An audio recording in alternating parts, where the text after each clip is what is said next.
नमस्कार, स्वागत है आपका बिहार समाचार में। बिहार के गरीबों, किसानों, मजदूरों, शिक्षक, अभ्यर्थियों के लिए सरकार ने बड़े ऐलान कर दिए हैं। तो आज की बिहार की बड़ी और काम की खबरों पर बात करेंगे। इससे पहले आपसे एक छोटी सी अनुरोध है, कृपया वीडियो को एक प्यारा सा लाइक अवश्य कर दीजिएगा। आपका लाइक करना ही हमारी मेहनत का फल होता है। बिहार के दिव्यांगों के लिए बड़ी खबर है। बिहार के हर एक दिव्यांग परिवार को आवास दिया जाएगा। देखिए, बिहार सरकार बिहार के हर एक दिव्यांग परिवार को अब घर देने वाली है। एक तरफ जहां बिहार सरकार ने ऐलान किया है कि बिहार के वैसे गरीब जिनके पास जमीन नहीं है, उन सभी को बिहार सरकार इसी साल जमीन उपलब्ध करवा देगी, तो वहीं अब फिर से बड़ा ऐलान हो गया है कि आवास योजना में जिलों के लक्ष्य का 5% दिव्यांगों को दिया जाएगा। यानी जिस जिले में जितने आवास आवंटित होंगे उसका 5% दिव्यांगों के लिए आरक्षित कर दिया जाएगा। और ये सुविधा बिहार में संचालित प्रधानमंत्री आवास योजना ग्रामीण के अंतर्गत दिया जा रहा है। ग्रामीण विकास विभाग ने सभी 38 जिलों के जिलाधिकारियों को इसे सुनिश्चित करने का निर्देश भी दे दिया। जिलाधिकारियों को यह भी निर्देश दिया गया है कि जिला अंतर्गत किसी पंचायत में किसी विशेष कोटि में योग्य लाभार्थी उपलब्ध नहीं रहने की स्थिति में प्रखंड स्तर पर लक्ष्य का आंतरिक सामंजन किया जाए। बिहार के वैसे गरीब जिनके पास राशन कार्ड है और वे सरकार से राशन प्राप्त कर रहे हैं, उनके लिए बड़ी खबर है। देखिए, जन वितरण प्रणाली की दुकानों को लेकर कई गाइडलाइन जारी की गई है। सबसे पहले तो ये कहा गया कि जन वितरण प्रणाली की दुकानें प्रतिदिन खुले और साथ ही हर महीने के 30 तारीख के अंदर राशन का वितरण उपभोक्ताओं के बीच करा दी जाए। और अगर किसी लाभुक का नाम आधार नंबर की वजह से नहीं जुड़ा है तो जल्द से जल्द उनका नाम जोड़ा जाए। और साथ ही कहा गया कि अगर डीलरों के खिलाफ किसी भी प्रकार की शिकायत दोबारा मिली तो उनके खिलाफ सख्त कार्रवाई की जाएगी। और रही बात राशन कार्ड को लेकर, तो देखिए, बिहार के 1,21,00,000 राशन कार्ड बंद हो रहे हैं क्योंकि इतने राशन कार्ड का KYC नहीं हुआ है। ये राशन कार्ड अभी भी आधार कार्ड से नहीं जुड़े हैं। बिहार में 8,71,00,000 राशन कार्ड धारी हैं, जिनमें से 1,21,00,000 लोगों के राशन कार्ड बंद होने वाले हैं।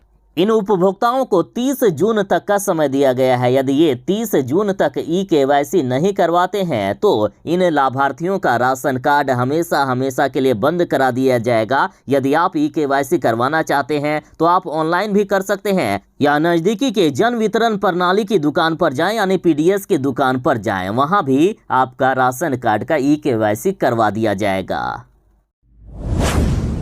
बिहार के शिक्षक अभ्यर्थियों के लिए बड़ी खबर है। देखिए, बिहार शिक्षक नियोजन को लेकर विज्ञापन आ रहा है। इसी हफ्ता से आप आवेदन प्रक्रिया में भाग ले सकते हैं। इसी सप्ताह से शुरू हो जाएगा आवेदन की प्रक्रिया। और इस बार नया दिशा निर्देश दे दिया गया है कि जिन विषयों में STET नहीं हुई है उसमें 10 वर्ष की छूट मिलेगी। 2019 में या उसके कुछ साल बाद कई शिक्षकों ने STET की परीक्षा दिए थे, उसके बाद STET परीक्षा का आयोजन हुआ ही नहीं है। तो ऐसे में उन शिक्षकों की उम्र सीमा समाप्त हो रही थी, जिससे वे आवेदन नहीं कर पा रहे थे। इसलिए सरकार ने अब नई गाइडलाइन जारी कर दी है कि जिन विषयों में STET नहीं हुई है उसमें 10 वर्ष तक की छूट दे दी जाएगी। बिहार में शिक्षक बहाली में 1,70,000 से भी ज्यादा शिक्षकों की बहाली BPSC के द्वारा हो रही है। पहली कक्षा से लेकर 12वीं कक्षा तक शिक्षकों की बहाली की जाएगी और सरकार के इस आदेश के बाद कई शिक्षकों को राहत मिली है।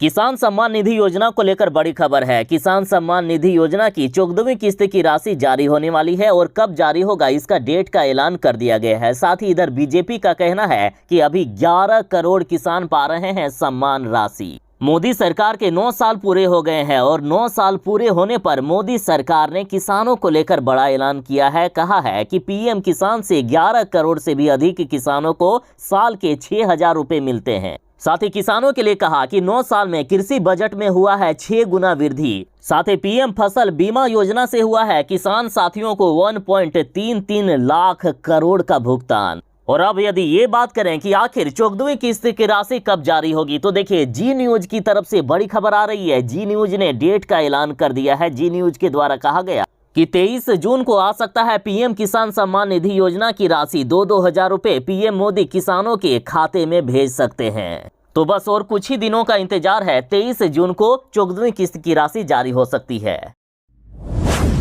बिहार के किसानों के लिए बड़ी खबर है। देखिए, बिहार में समय पर बारिश नहीं होती है। इस बार भी मौसम विभाग ने जो अपडेट जारी किया है उसके अनुसार बिहार में इस बार सामान्य से कम बारिश होने वाली है। लेकिन मुख्यमंत्री नीतीश कुमार जी ने बिहार के किसानों को किसी तरह की दिक्कत ना हो इसके लिए बड़ा आदेश दे दिया है। मुख्यमंत्री जी ने कहा कि राज्य के हर खेत तक पानी पहुंचाने की योजना में तेजी लाया जाए। समीक्षा बैठक में बिहार के मुख्यमंत्री नीतीश कुमार जी ने अफसरों को कड़ा निर्देश दे दिया है कि हर हाल में वर्ष 2025 तक इस योजना को पूरी तरह से पूरा कर लिया जाए और इस साल 2023 में किसानों को दिक्कत ना हो इसके लिए तेजी से काम करने का निर्देश मुख्यमंत्री जी ने दे दिया है। साथ ही मुख्यमंत्री जी ने कहा है कि निजी नलकूप योजना का भी ठीक से सर्वे कराया जाए। देखिए, बिहार के वैसे किसान जो अपने खेतों पर नलकूप लगाना चाहते हैं तो इस पर भी मुख्यमंत्री जी ने अधिकारियों को निर्देश दिया है कि निजी नलकूप योजना का ठीक से सर्वे किया जाए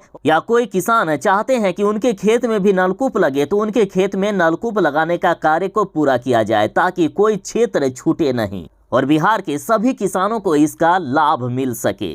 मुख्यमंत्री जी ने कहा है कि निजी नलकूप योजना में सरकार की तरफ से हर संभव सहयोग किया जाएगा। बिहार में किसानों को किसी तरह का दिक्कत ना हो इसके लिए युद्ध स्तर पर काम शुरू कर दिया गया है। बिहार शिक्षक नियोजन में बिहार के इंजीनियरिंग शिक्षकों और कंप्यूटर साइंस के शिक्षकों के लिए बड़ी खबर है। देखिए, दरअसल शिक्षा विभाग से गलती हो गई थी और जो नई नियमावली के लिए जो नोटिफिकेशन जारी किया गया था उसमें से गलती से ये कह दिया गया था कि जो इंजीनियरिंग के शिक्षक हैं या कंप्यूटर साइंस के जो शिक्षक बनना चाहते हैं उनके लिए भी बीएड अनिवार्य होगा। लेकिन अब इस गलती को शिक्षा विभाग ने सुधार लिया है। अब कंप्यूटर साइंस के शिक्षकों के लिए बीएड अनिवार्य नहीं होगा। देखिए, ये तो कॉमन सी बात हो गई कि यदि कंप्यूटर साइंस के जो शिक्षक बनना चाहते हैं वे तो बीटेक किए हुए हैं, एमटेक किए हुए हैं, मतलब टेक्निकल की डिग्री लिए हुए हैं, वे थोड़े ना अब आके बीएड करने वाले हैं।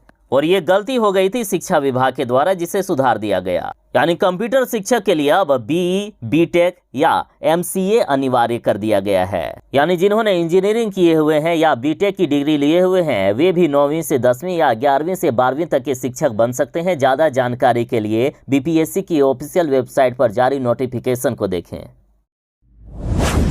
डीजीपी आरएस भट्टी ने बड़ा आदेश दिया है कि सिर्फ संदेह पर अभियुक्त बनाना बिल्कुल गलत है। जांच जरूरी है, जांच कीजिए। जो सही में दोषी होंगे उन्हीं को अभियुक्त बनाया जाएगा। देखिए, कई बार पुलिस थानों में सिर्फ संदेह पर अभियुक्त बना दिया जा रहा था जिससे निर्दोषों को काफी ज्यादा दिक्कत होती थी, आम पब्लिक को काफी ज्यादा दिक्कत हो रही थी। लेकिन बड़ी खबर है, देखिए सख्ती बरती गई है। पुलिस मुख्यालय ने सभी जिलों को विस्तृत दिशा निर्देश दिया है। देखिए, आपराधिक घटनाओं के आवेदन में सिर्फ नाम रहने पर ही संबंधित व्यक्ति को नामजद अभियुक्ति की श्रेणी में नहीं डाला जा सकेगा।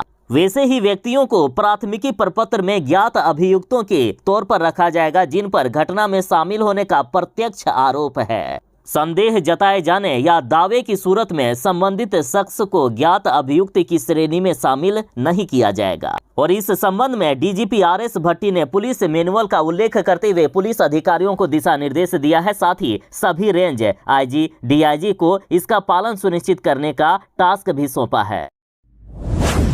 बीजेपी ने नीतीश कुमार जी का भंडाफोड़ कर दिया है। बीजेपी ने कहा कि नीतीश कुमार जी, आप अपने जदयू कार्यकर्ताओं से नारे लगवाते हो कि देश का पीएम कैसा हो, नीतीश कुमार जैसा हो, और इधर ड्रामा करते हो कि मैं पीएम कैंडिडेट नहीं हूं। देखिए, बीते दिन सीएम नीतीश कुमार की मौजूदगी में जदयू कार्यकर्ताओं ने नारे लगाए कि देश का पीएम कैसा हो, नीतीश कुमार जैसा हो। तो इस पर बीजेपी ने कहा कि नीतीश कुमार जी खुद अपने कार्यकर्ताओं से नारे लगाते हैं, उसके बाद में कह देते हैं कि उनको प्रधानमंत्री बनने की कोई इच्छा नहीं है। आखिर किससे ये बात छुपा रहे हैं मुख्यमंत्री नीतीश कुमार? अब बीजेपी ने साफ कर दिया है कि अब ये पूरी तरह से स्पष्ट हो चुका है कि विपक्ष के पीएम कैंडिडेट नीतीश कुमार ही होंगे। बीजेपी ने यहां तक कहा कि हमें खुशी है कि नीतीश कुमार जी ने ऐसा फैसला लिया क्योंकि केंद्र में नीतीश कुमार जी कभी भी नहीं जीत सकते हैं। जनता उन्हें कभी भी वोट नहीं देगी। इस बार भी केंद्र में मोदी जी की सरकार बनेगी। लेकिन अच्छी बात ये होगी कि इस बार नीतीश कुमार जी से बिहार को छुटकारा मिल जाएगा, बिहार को नया मुख्यमंत्री मिलेगा। भले ही वे तेजस्वी यादव ही क्यों ना हो, लेकिन नीतीश कुमार से तो अच्छे ही होंगे। बिहार को इस बार नीतीश कुमार जी से छुटकारा मिलेगा, इसकी खुशी मना रहे हैं बीजेपी वाले।